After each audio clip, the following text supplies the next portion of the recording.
Yemen পৃথিবী চেনে এক যুদ্ধবিধ্বস্ত, দুর্ভিক্ষপীড়িত আর দুঃখের দেশ নামে।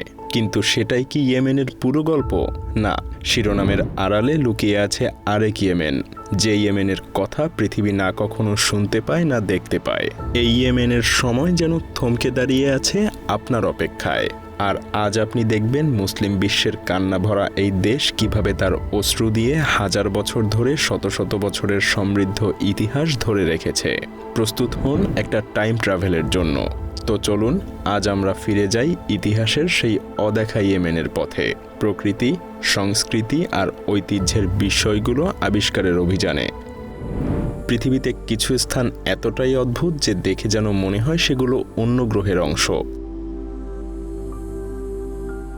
ইয়েমেনের দক্ষিণ উপকূল থেকে মাত্র 150 মাইল দূরে সেকোট্রা ঠিক তেমনই একটা দ্বীপ, বাস্তব জগতেই এক অবাস্তব স্বপ্নের মতো।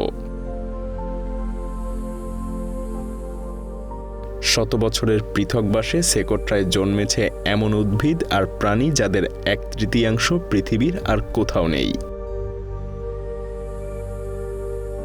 এর মধ্যে সবচেয়ে বিখ্যাত ড্রাগন ব্লাড ট্রি। এর কাণ্ডে একটু আঘাত করলেই বের হয় লাল রস, যেন ড্রাগনের রক্ত। প্রাচীন উপকথায় আছে এক ড্রাগনের রক্ত থেকেই নাকি এই গাছের জন্ম। ছাতা আকৃতির এই বৃক্ষ পাহাড়ি মালভূমির কুয়াশা থেকে আর্দ্রতা শুষে নিয়ে বেঁচে থাকে, যেন এক প্রকৃতির আশ্চর্য অভিযোজন।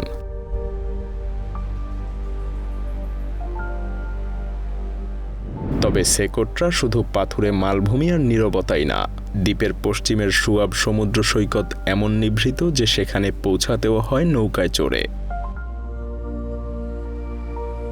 মাঝ সমুদ্রে নৌকার পাশে পাশে ডলফিন ভেসে উঠে সাঁতার কাটে। স্থানীয়দের বিশ্বাস, ডলফিন দেখা যাওয়া মানে শুভ লক্ষণ, সেদিন জালে প্রচুর মাছ ধরা পড়বে। রওনা হওয়ার আগেই সৈকতে তারা ছোট আগুন জ্বেলে নেয়, আশীর্বাদের প্রত্যাশায়। এখানে সমুদ্র শুধু মাছ ধরার জায়গাই না, যেন এক জীবন্ত আত্মার মতো প্রকৃতির স্মৃতি বহন করে।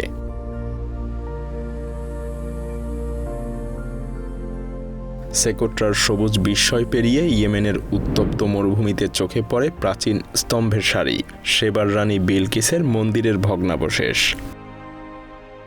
বালুরাশি ভেদ করে উঠে থাকা এই পাথরের স্তম্ভগুলো হাজার বছরের পুরনো সভ্যতার স্মৃতি আজও ধরে রেখেছে।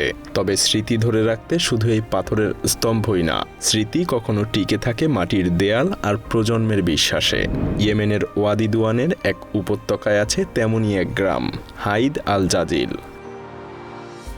খাড়া পাহাড়ের একদম গায়ে প্রকাণ্ড শিলাখণ্ডের মাথায় এই মাটির বাড়িগুলো জড়িয়ে আছে। দূর থেকে দেখলে মনে হয় ঘরগুলো যেন পাথর থেকে ফুটে বেরিয়েছে। এখানে কোনো রাস্তা নেই, চারপাশে শুধু নীরব পাহাড় আর নিচে গভীর উপত্যকা। শতাব্দীর পর শতাব্দী ধরে মানুষ এই নিঃসঙ্গ দুর্গে বেঁচে আছে, হঠাৎ বন্যা আর কঠিন প্রকৃতির সঙ্গে লড়াই করে। বন্যার হাত থেকে বাঁচতে গ্রামটা তুলে দেওয়া হয়েছে উঁচুতে, ঠিক পাথুরে দুর্গের মতো। মাটি আর খড় মিশিয়ে দেয়ালগুলো বানানো, ফাটল ধরলে পরের প্রজন্ম নিজেদের হাতেই সেগুলো মেরামত করে নেয়।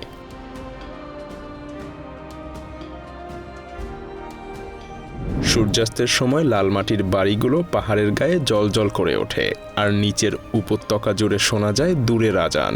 শব্দটা প্রতিধ্বনিত হয়ে আকাশ পর্যন্ত উঠে যায়।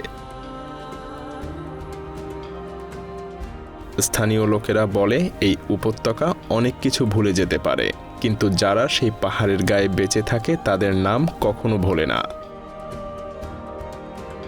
এখানে জীবনের সৌধ কোনো স্মৃতিস্তম্ভে নয়, প্রতিদিনকার শান্ত শ্রমে মাটি কাটা আর দেয়াল মেরামতের মাঝে লুকিয়ে থাকে টিকে থাকার এই গল্প।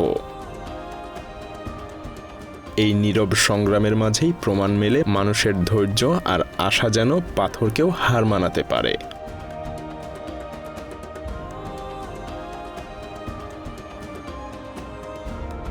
মরুভূমির বুকের আরেক বিস্ময় শিবাম, কাঁচামাটির সুউচ্চ অট্টালিকার শহর, যার ডাকনাম মরুভূমির ম্যানহাটন। উঁচু উঁচু মাটির দেয়ালগুলো একসাথে দাঁড়িয়ে আছে, যেন আকাশ ছোঁয়ার প্রতিযোগিতায় নেমেছে। কেউ বাইরে থেকে দেখলে ভাবতে পারে মাটির এত উঁচু বাড়ি কিভাবে টিকবে, কিন্তু শিবাম টিকে আছে শত শত বছর ধরে। মরুর বন্যা, ঝড় সব হয়েছে, আর মানুষের হাতে বারবার মেরামত হয়ে আবার মাথা তুলে দাঁড়িয়েছে এই কাদামাটির শহর। হ্যাঁ, বিল্ডিংয়ের দেয়ালগুলো নাজুক হলেও বিশ্বাস আর নিষ্ঠায় গাঁথা এই শহর প্রমাণ করেছে যে মাটির বুকেও আকাশচুম্বী স্বপ্ন যুগ যুগ ধরে দাঁড়িয়ে থাকতে পারে।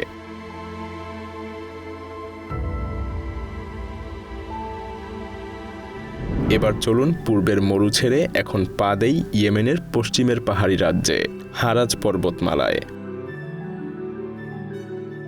উঁচু সেই পাহাড়ের গায়ে এক অবিশ্বাস্য গ্রামের দেখা মেলে, আল হাজারা। খাড়া পাহাড়ের ঢালে এই গ্রামগুলো এমনভাবে আটকানো যেন মাটির ঘরগুলো পাহাড়ের শরীর থেকেই জন্ম নিয়েছে। মানুষ কিভাবে এই খাড়াইয়ে ঘর বাঁধল, উত্তর লুকিয়ে আছে তাদের বুদ্ধি আর অধ্যাবসায়ে। পাথর কেটে স্তরে স্তরে বাড়িগুলো এমনভাবে বানানো হয়েছে এমনকি কোনো জোড়া লাগানোও নেই, তবুও শত বছরের ভূমিকম্প আর ঝড়ে একটা দেয়ালও হেলে পড়েনি। মোটা পাথরের গাঁথনি ঘরকে শীত গ্রীষ্মে আরাম দেয়। সরু গলিগুলো দিয়ে পর্বতের বাতাস পুরো গ্রাম জুড়ে ঘুরে বেড়ায়। গ্রামের ভেতরে এক বাড়ির ছাদ যেন আরেক বাড়ির উঠোন। সিঁড়ির গোলকধাঁধায় জীবন এভাবেই উপরে নিচে চলছে বহু বছর ধরে। হারাজ পাহাড়ের বুক চিরে শুধু গ্রামই না, ধাপে ধাপে অসংখ্য সবুজ ক্ষেত নেমে গেছে উপত্যকার দিকে। দূর থেকে দেখলে পাহাড়টাকে মনে হয় সবুজ সিঁড়ি যেন মেঘের রাজ্যে পৌঁছে গেছে।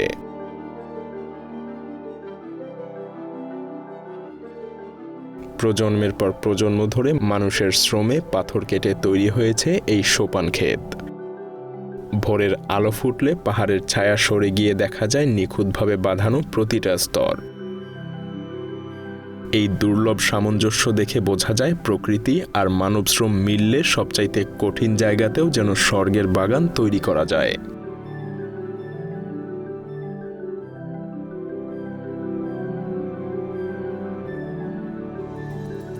চলুন যাওয়া যাক ইয়েমেনের হৃদয় নগরী সানায়। এটা প্রাচীন জীবন্ত শহরগুলোর মধ্যে একটা। শতাব্দীর পর শতাব্দী ধরে এই শহরের মাটির বাড়িগুলো দাঁড়িয়ে আছে। প্রতিটা বাড়ির গায়ে শ্বেতচুনের নকশা আর রঙিন কাচের জানালা ইতিহাসের গল্প বলে।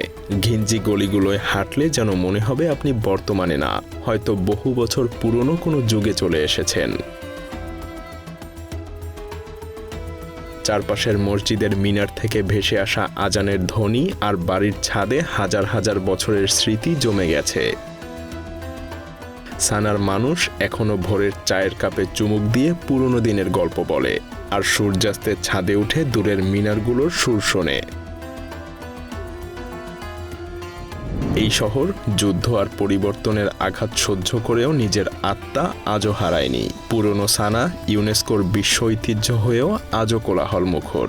অতীত এখানে জাদুঘরে বন্দী না, বর্তমানের সাথে কাঁধ মিলিয়ে পথ চলে।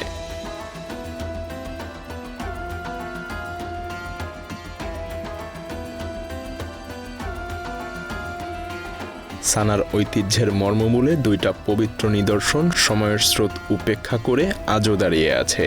একটা ইসলামের সূচনা লগ্নের মহান মসজিদ, আর অন্যটা তারও আগে নির্মিত এক বিশাল গির্জার ধ্বংসাবশেষ।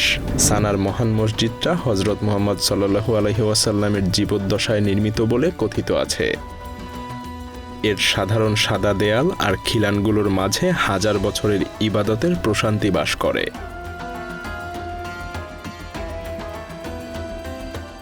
অন্যদিকে সানার মাটির নিচে লুকিয়ে ছিল আল কলিস গির্জার স্মৃতি। ষষ্ঠ শতকে ইথিওপীয় শাসকরা গড়ে তুলেছিল এই গির্জা, যেটা কনস্ট্যান্টিনোপল থেকে আনা মার্বেল আর মোজাইকে সুসজ্জিত ছিল। আর আজ গির্জার উপরে মাত্র কয়েকটা ভগ্নস্তম্ভ দেখা যায়। এক দূরদ্বীপের নিস্তব্ধতা থেকে প্রাণচঞ্চল নগরীর অলিগলি পর্যন্ত ইয়েমেনের এই যাত্রা আসলে কোনো মানচিত্রের পথ নয়, স্মৃতি আর বিশ্বাসের মধ্যে দিয়ে চলা এক অভিযান। প্রতিটা দেশ যদি হয় একটা ফিসফিসানি, তবে ইয়েমেন একটা বিশাল সম্মিলিত সুর।